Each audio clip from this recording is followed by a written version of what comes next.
It's your boy Brazy. It's your boy Easy. And we back at it again, you feel me? Our second video is gonna be a little story time on fighting the crackhead, stepping out of fucking line, you feel me? So, let's get straight to it. Yeah, nigga. But, so all this shit happened last year, you feel me? In July 18th. I still remember the day because it was 2 days before a party that we had at my pad. But it all started off because me and my pops was outside, you feel me, doing some yard work. We were doing some yard work and we were fixing a mailbox that we had just like, you know, to get a better one because ours was fucked up. So we was over here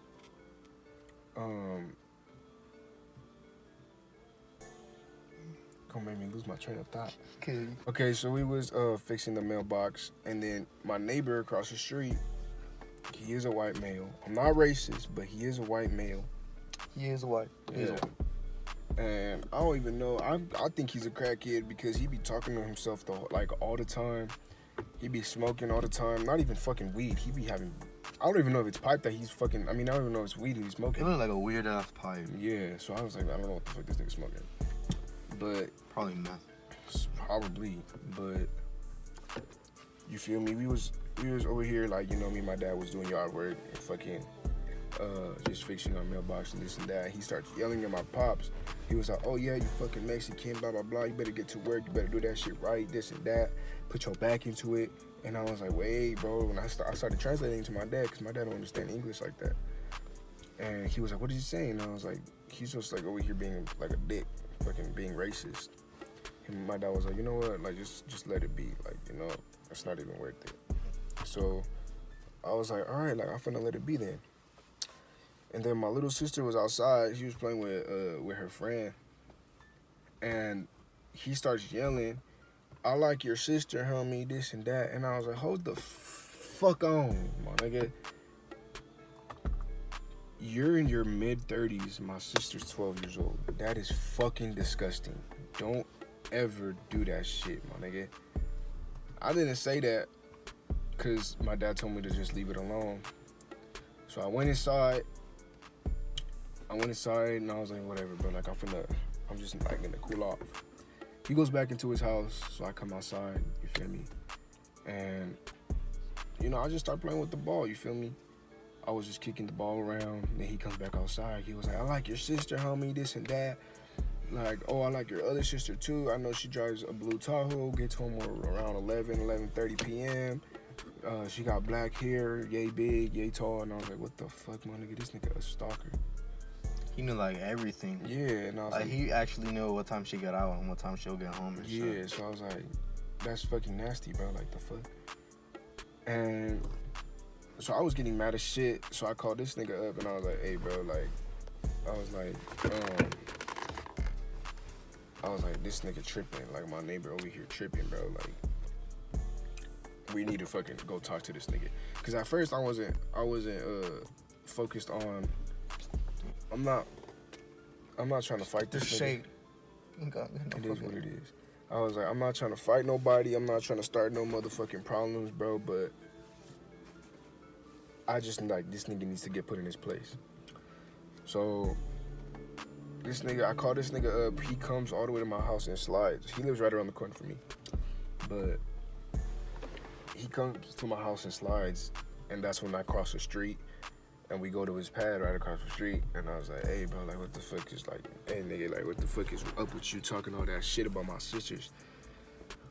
And he was like, "Oh, didn't you hear me? I like your sisters, homie, this and that." And I was like, "Wait, nigga, because you not finna do that shit. You're not finna say you like my sisters. You a whole 30-year-old, nigga. You're not finna do that shit." So we start arguing or whatever. And he started describing it again. He's like, "I know what time your sister gets home. She gets home around 11, drives blue Tahoe, like I said, leaves around 3 p.m. And I was like, "Wait, bro," because they have knocked on my sister's window a couple of times, but we never really caught who it was. They've knocked on our door, and I'm just like, what the fuck, my nigga? And I was like, what if it's him that be knocking on that shit? That's nasty, you feel me? Because we got my sisters in the house.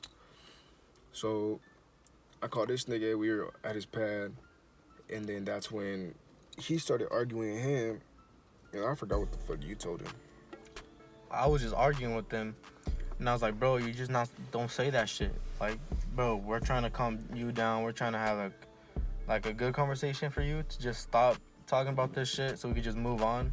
But he just kept talking shit, and then he just said his little sister came out again, and he was like, yeah, I like her. We're like, bro, she's 12 fucking years old, and you like her, bro. That's weird as fuck. And then he got close, and he was just like, bro, I like your sister. Like, you guys are us. This nigga really got up in our face. He was like, I like your sister, homie. And when I heard that shit, bro, he got up in our face. It's like he like thought we were gonna help him or some shit. So I was like, man, I pushed this nigga back. I was like, and no, you were to the right to me. Cause remember I was to the left of you. Well, I know, but like the other way around. So I was pushing this nigga back, and I was finna swing. And as I was cocking my arm back to swing on him, this nigga. All you hear is a big ass smack, just. Yeah, like this nigga, I was like, man, what the fuck? I'm supposed to sock him? What the fuck? But he socked him. He had a pipe in his hand. Bro started stumbling, and he was like in shock. He was like I really got socked by two niggas. And he was trying so hard to get out of his gate.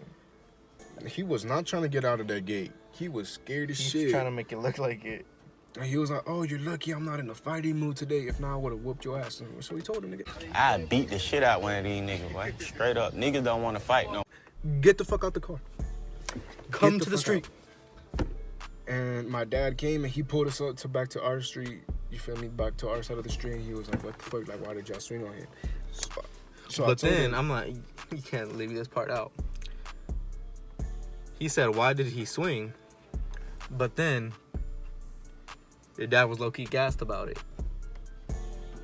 Oh yeah, he was like, he got him with a good shot. He was like, he got him with a good shot. And nigga started stumbling. He told everyone. Yeah, Told him the Dia de la Fiesta. Started telling everybody. And I was like, man, I'm not proud of it, you feel me? But he stepped out of line. So he pulls us back to the side of the street, and bro starts yelling from the other side. He's like, oh, you're lucky I'm not in a fighting mood. You're lucky I'm not in a fighting mood. You're lucky you guys are underage. And I was like, nigga, I don't give a fuck. Step the fuck in the middle of the street, nigga. We'll squabble in the middle of the street. I don't give a fuck. Bro did not want to step out in the middle of the street. He was in his gate. We went over to his property. That's where we were wrong. We fucked up because we went to his property and we socked on him. If he would have came to our property, that's a different story. I wonder if that's even his fucking house. I don't know, but he started yelling at us, saying this and that, and I was like, all right, man, like, come on, like, get the fuck in the middle of the street. Like, I could get your face first, and then this thing can get your face Literally, first. I just rolled up my sleeve because I had a hoodie. I had a red hoodie with my black shorts and black socks and slides. I rolled up my sleeves, put my hair in a bun.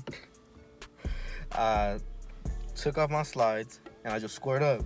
And I was like, all right, come to the street, let's go. And my boy did not want to leave the gate. He was literally on the sidewalk going like this. And I was like, nigga, come on. Like, let's get it on. But he gets on his phone, starts calling the fucking police, and I was like, oh, this nigga. And starts telling him everything about us. Oh, this motherfucker has this type of hair, this type of color, fucking this type of height, fucking the girl he dated like last Tuesday, fucking. Nigga, he just started like mumbling all types of shit. Yeah, he started like describing us, and I was like, nigga, that's out. Like that's out, my nigga. He kept screaming at us too while he was on the phone. Yeah, so I was like, bro, and then, you do realize they could hear you. You feel me? So he was like, do shit. So I told him, I was like, all right, man, you talking all that tough, nigga, come on the street. And he was like, oh, the police are on their way. And I was like, all right, like the fuck, you think I'm worried about the fucking police? Get the fuck in the middle of the street. And he still wasn't. Literally, in the back of my head, I was like, they're probably just gonna take him because he's a fucking pedophile. Yeah. And he's talking about, oh, I like your 12-year-old sister and shit. They did the exact fucking opposite. Bro, yeah, I see why, because we're the bad ones, because we went to his property, but at the same time, you gotta stop talking about that type of shit. And then the cop was like a dick. The cop went to go talk to him, he told whatever the fuck. Then he went to come talk to us, and they were like, basically, that you guys were the wrong for going to his property. Words don't hurt. Words don't do damage or anything like that. And we told him, like, if you were in that position, you would have done the same thing. And he was like, no, I wouldn't, because words can't hurt you. And we're like, you know damn well Words can fucking hurt. Yeah, when he told me I should take it as a compliment, I was like, that's fucking nasty. Like, man's is 30 years old, trying to fucking, like, I don't know what the fuck he's trying to do with my little sister, but that's just nasty.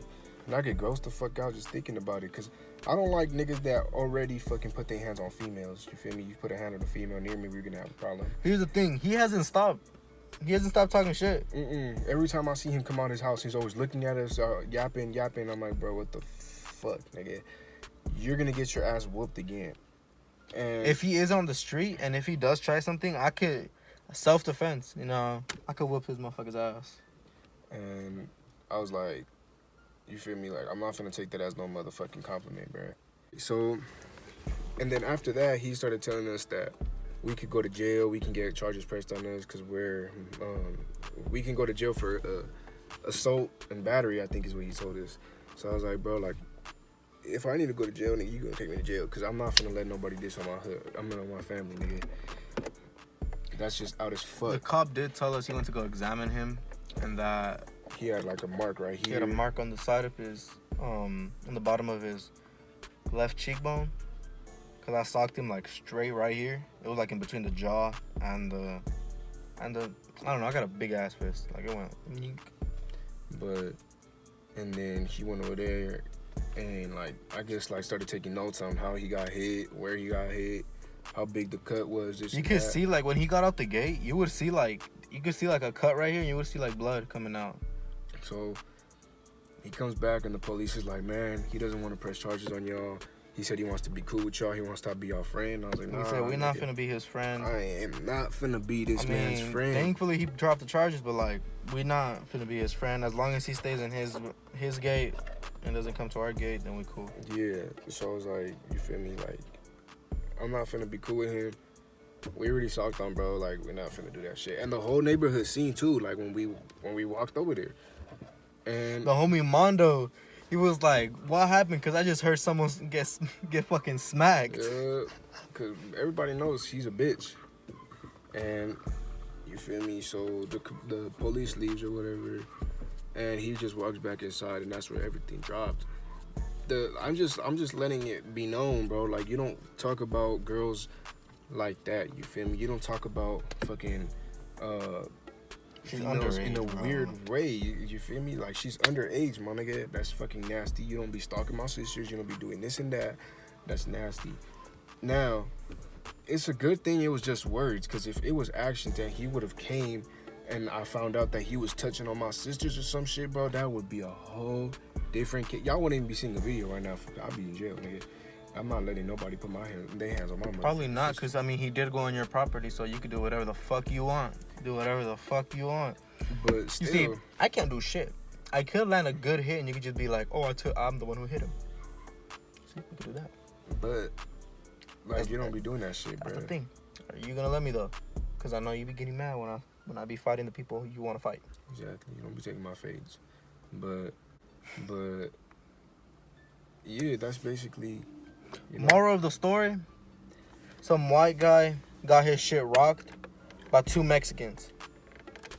A crackhead got his shit rocked, my nigga. Crackhead.